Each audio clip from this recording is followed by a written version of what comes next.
The sun was high in the sky, casting a golden glow over the quiet suburban street.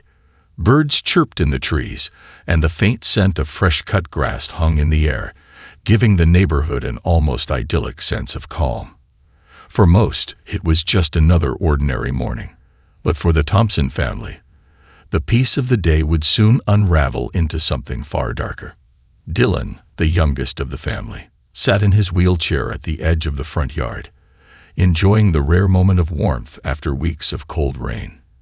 His disability, a result of a car accident months before, had confined him to a life of limited mobility. But on this day, he felt free, if only for a few minutes. His mother, Lisa, stood beside him, offering gentle encouragement as she adjusted his blanket. She smiled down at him, proud of how strong he'd become despite the circumstances. It was a fleeting moment of normalcy they cherished, a small victory in a life that had been shaken to its core. "Mom, I like the statue here," Dylan said, pointing to a whimsical garden figure by the flower bed, a harmless, colorful piece that had become a symbol of hope for him. It had been a gift from a neighbor. And for Dylan, it was a reminder that even in the darkest times, there could still be light. Lisa nodded, grateful for his optimism, but her smile faltered as she glanced across the street. Mrs. Evelyn Clark, the notorious president of the neighborhood's HOA, was standing by the curb, her eyes locked onto their yard. Lisa's stomach dropped. There was something about Mrs. Clark's presence, something unsettling. The woman was always lurking, watching, ready to pounce at the slightest infraction. Lisa had always kept her distance from the HOA, preferring to focus on her son and their modest home. But Mrs. Clark had a reputation for being merciless, and today, it seemed, she had decided their yard was her latest battleground.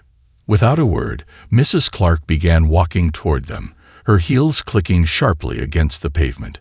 Her gaze was cold, calculated, like a predator eyeing its prey. As she neared, Lisa's pulse quickened. Something about the way she carried herself, her stiff posture, her unwavering glare, set Lisa on edge. There was no greeting, no pleasantries, just an icy command. "That statue," Mrs. Clark said, her voice sharp and clear, "violates HOA guidelines. It needs to be moved." Lisa blinked in disbelief. The statue. It was nothing more than a cheerful little ornament, not even close to being an eyesore. But Mrs. Clark's face remained expressionless, her eyes narrowing as she took another step closer, her lips curling into a tight frown. "It's causing a disruption in the neighborhood," Mrs. Clark continued, her tone colder now, as if she was speaking to a child who had mispaved. "You're in violation of the rules. I'll be reporting it." Lisa opened her mouth to protest, but the words stuck in her throat. She had heard rumors of Mrs. Clark's aggressive tactics, her ruthless need to control every aspect of the community. But this felt different. The way Mrs. Clark was staring at Dylan, there was something more behind it, something darker. A chill ran down Lisa's spine. Before Lisa could respond, she heard a faint rustling noise behind her. She turned to find Dylan nervously wheeling himself backward, the situation unfolding in a way that made him feel even more vulnerable. He knew his mother was upset, but he hadn't fully grasped the gravity of what was happening. And that was when it happened. Mrs. Clark's hand shifted toward her purse, and in one swift motion, she pulled out a gleaming handgun.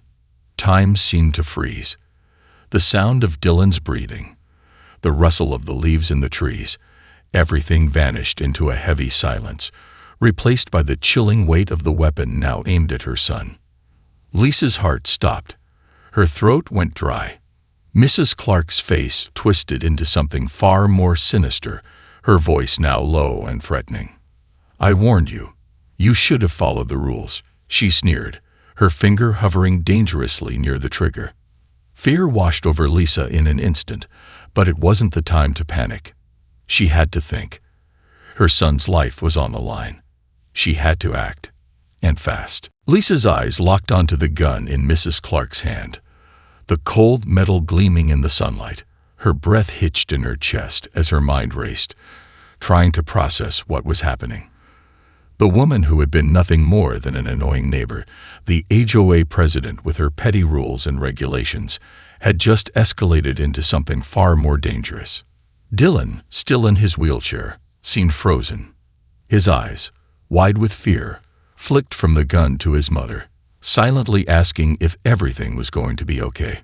Lisa opened her mouth to speak, but the words wouldn't come. What could she say? How could she calm him down when her own world was spinning out of control? The gun in Mrs. Clark's hand wavered slightly, her finger itching closer to the trigger. The sound of traffic a few streets over, the distant hum of an airplane. Everything felt muffled, distant. The only thing in Lisa's world was the glint of that weapon and the cold, calculating eyes of the woman who was now threatening her son's life. Lisa's pulse was pounding in her ears, and the silence between them stretched on, thick and suffocating. Mrs. Clark's lips twisted into a cruel, mocking smile as she took another step forward, her heels clicking against the pavement with every deliberate movement. It was almost as if she was savoring the moment, enjoying the power she wielded. "You think you can defy me?" Mrs. Clark spat, her voice dripping with contempt. "You think you're above the rules." Lisa could barely comprehend the words as they tumbled out of her mouth, each one colder and more venomous than the last. The HOA rules, the statues, the garden, they were nothing compared to the terrifying, raw threat that was unfolding before her. She tried to gather her strength, but the fear clawed at her insides. How had things gone from a simple disagreement about a decoration to this? Her mind felt foggy, her thoughts disjointed, but one thing was crystal clear. If she didn't act, if she didn't do something now, Dylan was in serious danger. "Please," Lisa finally managed, her voice trembling as she stepped forward, trying to put herself between her son and Mrs. Clark. "This isn't necessary. You don't need to do this." But Mrs. Clark wasn't listening. Her eyes narrowed, and she took another step closer. The gun was still aimed at Dylan, and Lisa could feel every inch of that cold metal, like it was pressing down on her chest, suffocating her. "You think I care about your pathetic excuse for a yard?" Mrs. Clark's words cut through the air, like a blade. "I'm not here for the statue. I'm here because you've been a thorn in my side for too long. You think you're better than me, don't you? That you can just do whatever you want." Her voice dropped to a dangerous whisper, venom in every syllable. "I've had enough." Lisa's heart was hammering in her chest now. Her body was screaming at her to do something, anything, to get her son to safety. But the woman in front of her was unhinged, unpredictable. Lisa knew that any wrong move could set her off. And then, just when Lisa thought the situation couldn't get worse, she heard a sound. It was faint at first, barely noticeable over the pounding of her heart. A rustle, a slight shift in the air, almost like a distant whisper, but unmistakable. The sound of a car door slamming. And then another. Lisa's eyes darted toward the street. Had someone else arrived? The presence of others could change everything. Mrs. Clark's eyes followed Lisa's gaze, her expression flickering with confusion, just for a moment.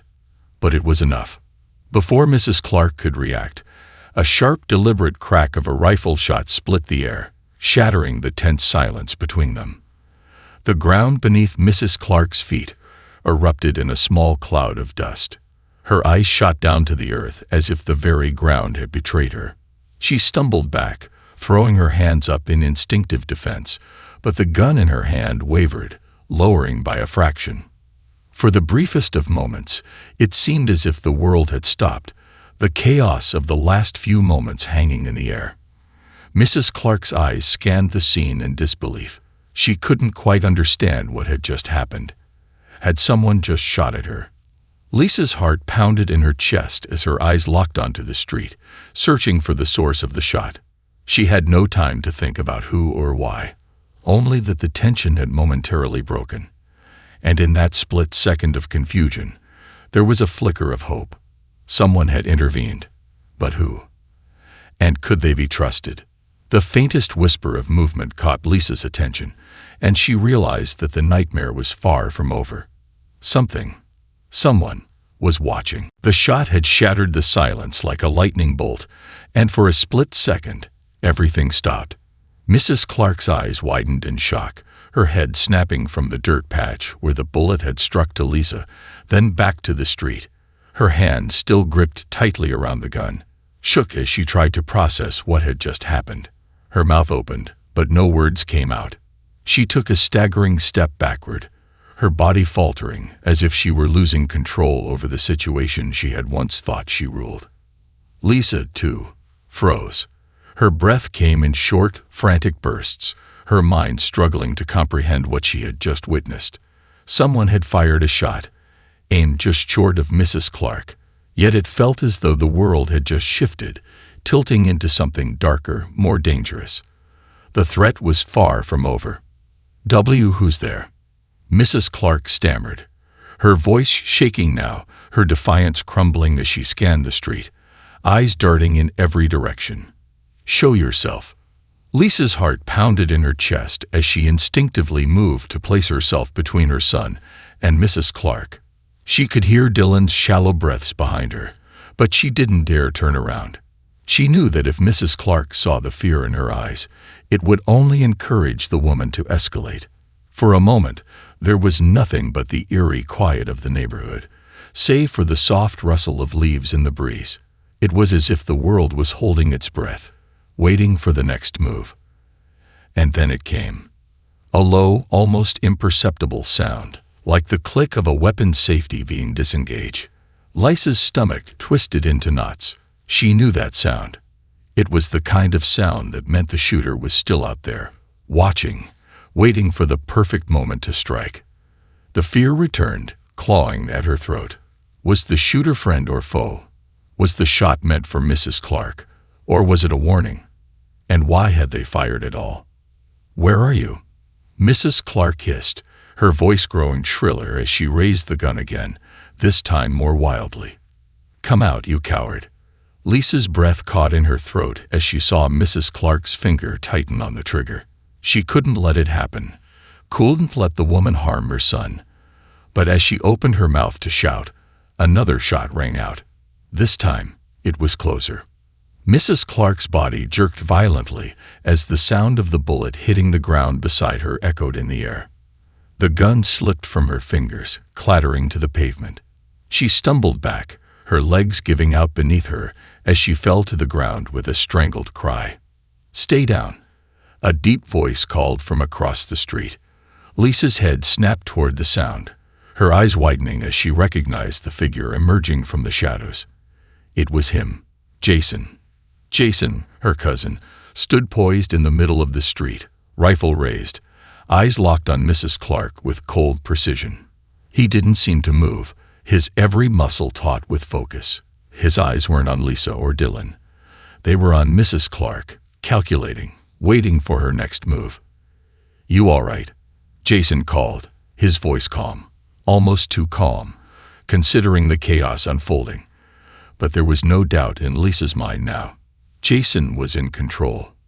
Mrs. Clark's face twisted in anger and disbelief as she scrambled to her feet, her hands reaching for the gun that had fallen beside her.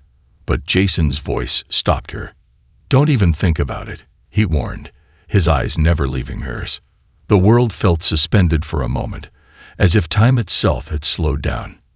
Mrs. Clark froze, her hand hovering above the gun.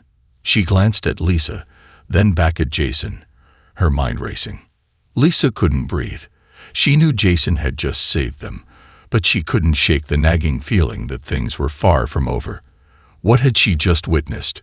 Was Mrs. Clark truly alone in this, or was there something even more dangerous lurking in the shadows? And then, just as quickly as the standoff had started, the police arrived, sirens wailing, tires screeching as they turned into the neighborhood. The officers leaped out of their vehicles, guns drawn, shouting commands at the stunned woman on the ground. But as they moved in, Lisa couldn't shake the feeling that something more was happening, something deeper, darker, that they had just scratched the surface of. Jason lowered his rifle, his gaze still fixed on Mrs. Clark, as she was handcuffed and pulled to her feet. His sharp eyes scanned the surroundings one last time before he slowly turned to Lisa. "It's not over," he said, his voice barely above a whisper. "Not by a long shot." The blaring sirens of the police cars seemed distant, like they belonged to someone else's nightmare, not Lisa's. She couldn't take her eyes off Mrs. Clark as the officers roughly cuffed her and shoved her into the back of the patrol car. But as the officers questioned her, something gnawed at Lisa's gut. This wasn't over. Not by a long shot. There was more to Mrs. Clark's sudden violence, and Lisa needed to understand why. "Are you okay?" Jason's voice cut through her thoughts, low and steady, as he lowered the rifle and began to approach. His gaze remained sharp, scanning the area, his every move deliberate. Lisa nodded numbly, still processing everything that had just happened. But there was no time to process. Not when she felt the walls of her world closing in. "Dylan," she said, her voice shaky, turning toward her son, who had remained eerily quiet the whole time. His face was pale, his lips trembling. He hadn't spoken since the gun had appeared, and now his eyes were wide with confusion and in fear. Dylan had always been strong, but nothing could have prepared him for this. Lisa could see it in his eyes. He was no longer just dealing with a disability. He was dealing with a new kind of fear, one that he couldn't easily escape from, not even in the safety of his own home.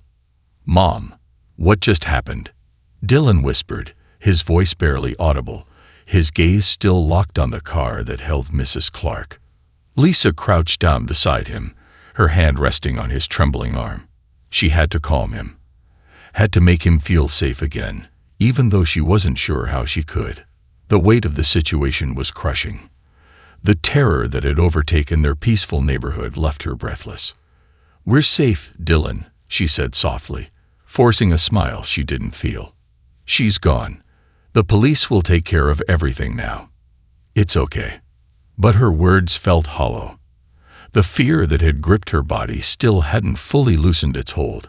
She could feel the pit in her stomach deepening. Mrs. Clark's actions weren't just random. They were calculated, and there was something more behind her hostility, a personal vendetta, perhaps, something hidden beneath the surface that Lisa couldn't yet understand. Jason crouched next to her, his presence a calm, unshakable force in the storm of confusion. "You did good," he said quietly, though his eyes never stopped scanning the perimeter. "But this isn't over." She didn't just snap. "There's something you don't know about her." Lisa's heart skipped a beat. She had sensed it, the way Mrs. Clark had targeted her son. It wasn't just about the HOA or some silly statue. There was a deeper reason for the attack. "What do you mean?" Lisa asked, her voice tight with worry. "What do I know?" Jason hesitated, his eyes narrowing, his lips pressed into a thin line. "She's not just some bitter neighbor, Lisa. She's dangerous. I don't think you've seen the full extent of it yet." Lisa's thoughts raced. What could Jason possibly mean? Mrs. Clark had always been an annoyance, sure, but dangerous. This level of aggression, the gun, the calculated malice, it was beyond anything she had imagined. She glanced at the police officers, still questioning Mrs. Clark, who was sitting in the back of the car, her face twisted in fury. Suddenly, one of the officers approached them, a stern look on his face. "You two, come here," he barked, motioning for Lisa and Jason to follow him.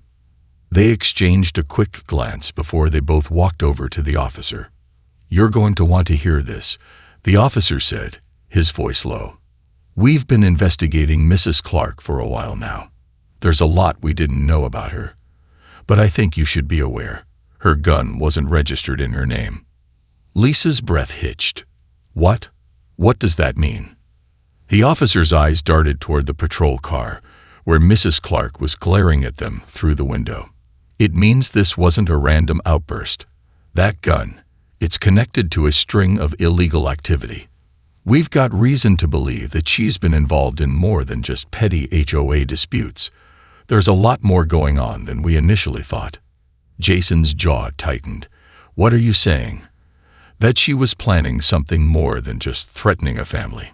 The officer nodded gravely. "Exactly. We're running a full background check on her now, but this could get ugly. She's been under the radar for a long time. We'll need to talk to you both more later, but for now, stay alert. She's not someone to take lightly." Lisa's heart sank, and her thoughts spiraled. The woman who had terrorized their neighborhood for so long wasn't just a small-time tyrant. She was connected to something far more sinister, and somehow, Dylan had found himself at the center of it. "Jason," Lisa said, her voice breaking slightly, "what have we gotten ourselves into?" Jason didn't answer right away. He just looked at her, his eyes hard with the weight of unspoken knowledge. "You don't know the half of it." The officer's words hung heavy in the air, suffocating Lisa with a sense of impending danger. Mrs. Clark, the quiet but menacing neighbor, wasn't just some petty HOA tyrant. She was part of something far darker. Lisa's mind raced, and her stomach twisted in a knot. What had she gotten herself and her son into? "We'll need to speak with you both later," the officer repeated, his voice stern but urgent. "For now, stay in the house. Don't open the door for anyone you don't know. We'll send a unit by to keep watch." Lisa nodded absently, still trying to process the reality of the situation. Her son was still sitting in his wheelchair on the front lawn, his eyes wide with confusion. She couldn't bear to look at him. She had failed him somehow, didn't protect him from the madness that had been unleashed today. Jason stood quietly beside her, his gaze scanning the area like a hawk. His hand gripped his rifle like it was an extension of his body, his muscles coiled and ready to spring into action at the slightest provocation. He had been trained for moments like this, moments when the world felt like it was about to unravel. But Lisa had never been trained for this. She was just a mother trying to protect her son from a woman who had pulled a gun on them in broad daylight. And now, that same woman was tied up in something far more dangerous. Jason's voice broke through her thoughts, low and deliberate. "We need to get inside, Lisa. There's no telling who else is involved in this." Lisa looked up at him, blinking away the haze of fear clouding her mind. "What do you mean? Who else?" Jason's eyes narrowed as he surveyed the quiet suburban street. "I've been keeping tabs on things for a while. Mrs. Clark isn't just a homeowners association president who gets off on bossing people around. She's been moving behind the scenes, something bigger, something criminal. This gun isn't just for show. It's tied to a network of people, and it's been under our radar." Lisa's breath hitched in her throat. She had no idea what Jason was talking about, but she could feel the weight of his words sinking into her chest. This wasn't just a fight over a stupid statue or a neighborly feud. This was something much worse, and they were in the middle of it. "Who's involved?" Lisa asked, her voice trembling as she turned to face Jason. "What kind of network?" Jason's jaw tightened, and for the first time, she saw a flicker of something in his eyes, something dark. "I don't know all the details, but I've seen enough to know that she's linked to some dangerous people. People who would do anything to keep their secrets buried." Lisa's pulse quickened. "Dangerous people," she repeated, the words not fully registering. "Like what? What are we dealing with here?" Before Jason could respond, the sound of a car engine roared to life, and a black SUV came speeding down the street, tires screeching as it turned into the cul-de-sac. It was too fast, too reckless. Lisa's heart skipped a beat. It was a sight that immediately set her on edge, her instincts screaming that something was wrong. Jason's eyes hardened, and without a word, he pulled Lisa and Dylan back toward the house, urgency in every step. "Get inside. Now." Lisa's heart pounded as she wheeled Dylan backward, her pulse rushing in her ears. She could hear the SUV coming closer, too close. The vehicle screeched to a halt just a few feet away from them, the engine idling ominously. She froze for a second, unsure of what to do next. The world felt like it was closing in. Then the door of the SUV swung open, and out stepped two men dressed in black tactical gear, their faces hidden behind dark sunglasses. They moved like they were on a mission, and there was no doubt in Lisa's mind that they weren't here to exchange pleasantries. "Move," Jason barked, and in an instant, They were inside, the door slamming shut behind them. Dylan was already trembling, his face pale with fear. Lisa didn't need to look at Jason to know he was just as on edge as she was. They huddled in the living room, hearts racing, as Jason began checking the windows, making sure they were secure. The men in black were outside now, walking around the perimeter of the house with purpose. Lisa's mind was reeling. Who were they? What did they want? Jason turned to face her, his expression grim. Those guys, they're part of the group I've been keeping an eye on. The people connected to Mrs. Clark. Lisa's breath caught. What are they here for? Jason's eyes darkened as he stared out the window, watching the two men carefully. They're here to make sure she doesn't talk. And if we're not careful, they might come looking for us next. The air in the room felt thick with tension, the weight of their situation crashing down on Lisa's shoulders. They were in more danger than she had ever imagined, and it was only getting worse. The room was deathly quiet, save for the muffled sounds of the men outside, moving with deliberate steps around the perimeter of the house.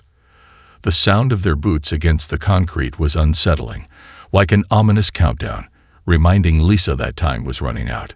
Jason moved quickly, checking every window with precision, securing the doors, ensuring that everything was locked. His movements were sharp, efficient. He had done this before, prepared for the worst, even if the worst hadn't fully arrived. But Lisa could see it in his eyes, the kind of cold resolve that came from dealing with people who didn't play by the rules. They won't wait long, Jason muttered under his breath, pulling the blinds down on the living room windows. They'll want to know why we're involved. Lisa's throat tightened, but she forced herself to speak. What do you mean, why we're involved? We didn't ask for this. We didn't ask for any of it. Jason didn't answer immediately. He crouched by the door, peering through a small crack in the curtains. His jaw was set, eyes narrowed, calculating his next move, as if the world outside didn't even matter to him. He seemed like a different person when he was in this mode, a soldier, a guardian. But Lisa wasn't sure how much longer he could protect them from this kind of threat. Suddenly, there was a loud knock on the door. Lisa froze. Her heart skipped a beat, her chest tightening with a cold fear. Jason's eyes snapped to the door, his hand instinctively reaching for the handgun he kept tucked in his waistband. Don't move, Jason whispered, his voice like steel. Stay quiet. Don't say anything unless I tell you. Lisa nodded quickly, her hand trembling as she reached out to take Dylan's. He didn't understand the full weight of the situation, but the fear was written all over his face. She could see his lips moving, but the words were lost in the haze of fear. He was asking for answers, for something to hold on to. But there were no answers to give. The knock came again, this time louder, more insistent. Lisa's breath caught in her throat. It was them, the men in black. Jason's eyes flickered to the back of the house, then back to the door. He was calculating their options, weighing each one in a split second. Every second felt like an eternity. He didn't trust them, and that was enough to make Lisa's skin crawl. Lisa, Jason said softly, his voice tense, I need you to stay here with Dylan. Don't move. If they break in, we're going out the back. Lisa nodded again, but her stomach churned with fear. They couldn't escape. Not like this. Not with the men already surrounding their house. But she had no choice. They were trapped. The knock came a third time, this time followed by a voice. A deep, gravelly voice that sent a chill straight through Lisa's bones. We know you're in there, the voice said, smooth but insistent. Come out, and we'll talk. Make it easy on yourselves. Lisa's breath caught, her eyes wide with panic. It was no longer just a threat. It was an ultimatum. They weren't here for conversation.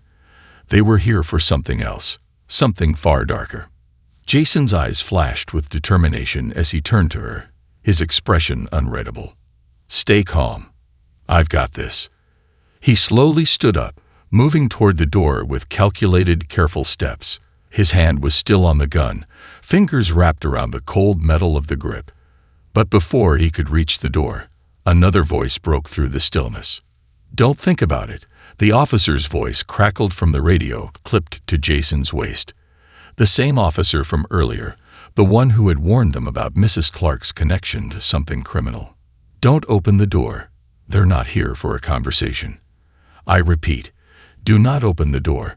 We're getting backup, but it'll take time." Jason's hand froze on the door handle. The tension in the room thickened, every breath feeling like a fragile thread. Lisa's heart was in her throat now, every second stretching out with unbearable weight. The sound of the men's footsteps outside grew louder, the sense of danger intensifying.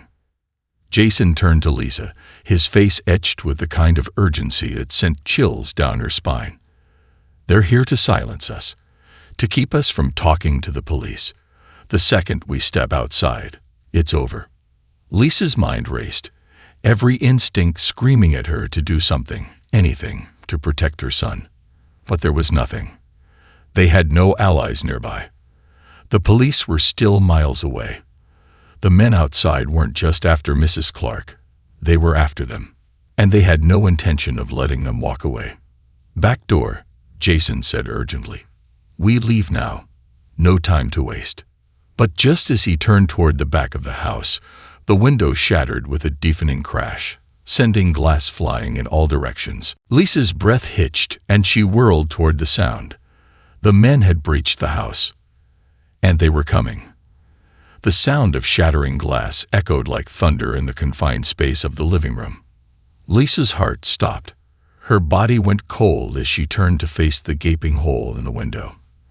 The men in black had breached the house. There was no escaping now. Jason's hand was already on the handgun tucked in his waistband, his fingers tightening around the grip, his eyes locked onto the broken window, calculating his next move. But there was no time for strategy now. The enemy had made their move. "Go," Jason snapped, his voice sharp, cutting through the thick air of terror. "Back door. Now." Lisa didn't hesitate. She grabbed Dylan's wheelchair and wheeled him towards the kitchen with all the strength she could muster, her breath ragged as she moved as fast as she could. She could hear the men outside now, their boots crunching on the gravel as they advanced toward the house, their footsteps synchronized like a military operation. They weren't here to negotiate. They were here to end it. Jason followed closely behind them, his gun raised as he moved with lethal precision, the room around him a blur of movement. He didn't take his eyes off the window. They were getting closer, too close. "Stay low," Jason commanded, voice low and tense. He glanced over his shoulder toward Lisa and Dylan. "I'll cover you." Lisa didn't have time to argue. She had no choice but to follow his lead. Her mind was a whirlwind of fear, but she forced herself to think. The back door was just ahead. They could make it to the alley behind the house.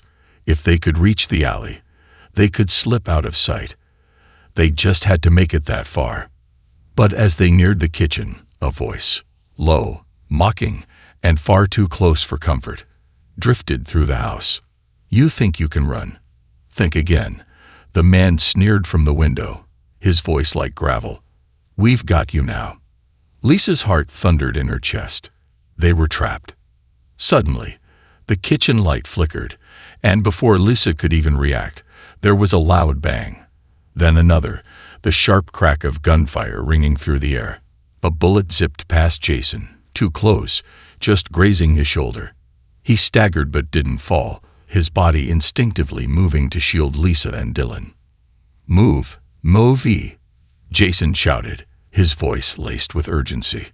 Lisa didn't need any more encouragement. She pushed Dylan's wheelchair faster, her eyes frantically scanning the room for any sign of another way out. She couldn't let him get hurt. She couldn't lose him. Not like this. But as they reached the back door, she froze. There, standing just outside, were two more men, blocking the alley exit. Their faces were hidden behind dark masks, but Lisa could feel the malice emanating from them. Their hands were steady on their weapons, and Lisa knew without a doubt that they weren't here for a conversation. "Not so fast," one of them growled, his voice low and threatening.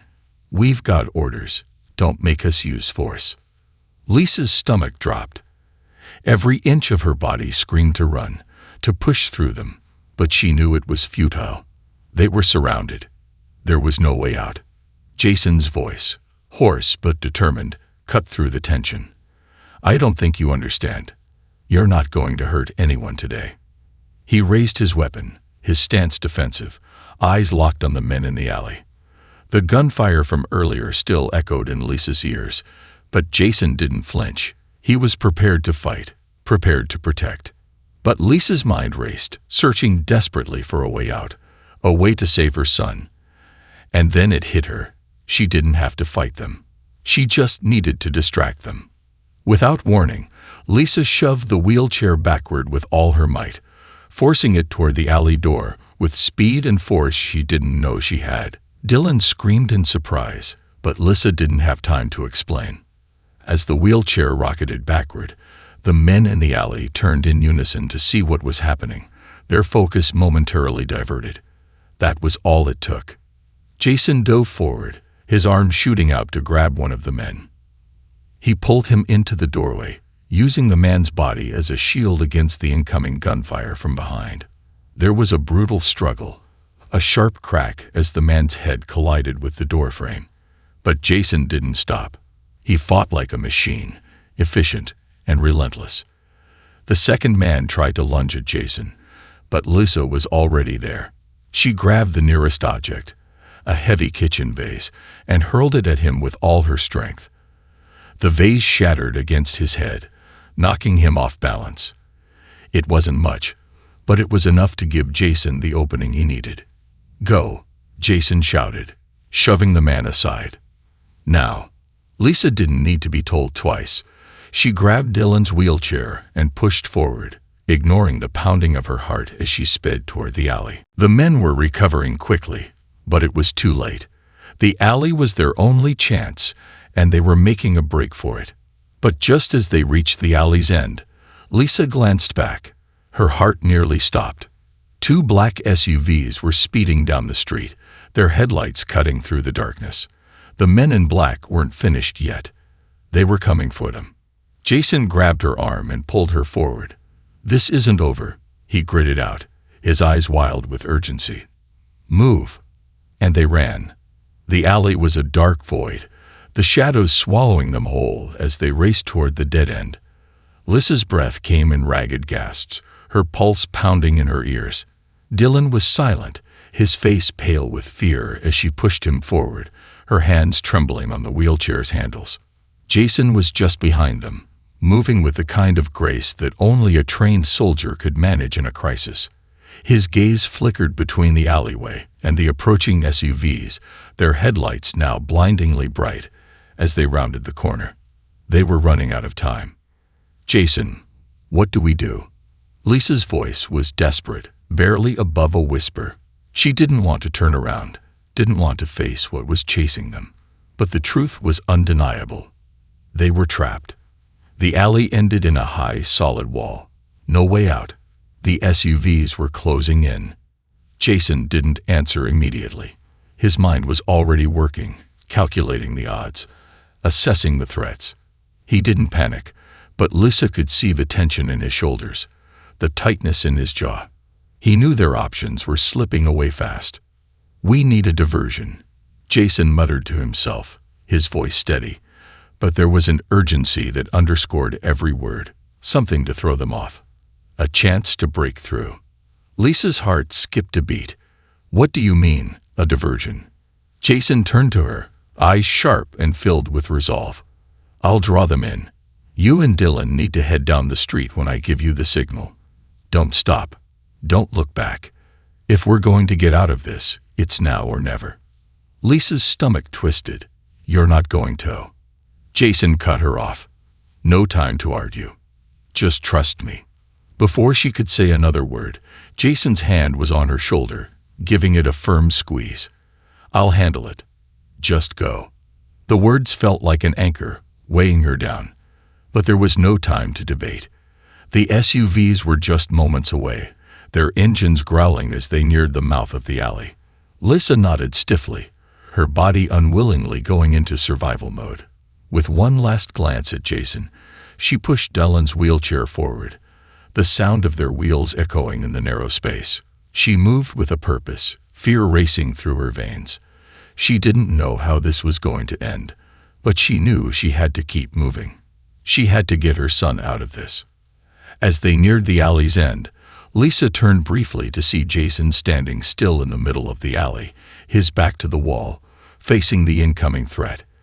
His figure seemed impossibly calm as he lifted his weapon, aiming it at the approaching SUVs. The first SUV screeched to a halt, and the doors swung open.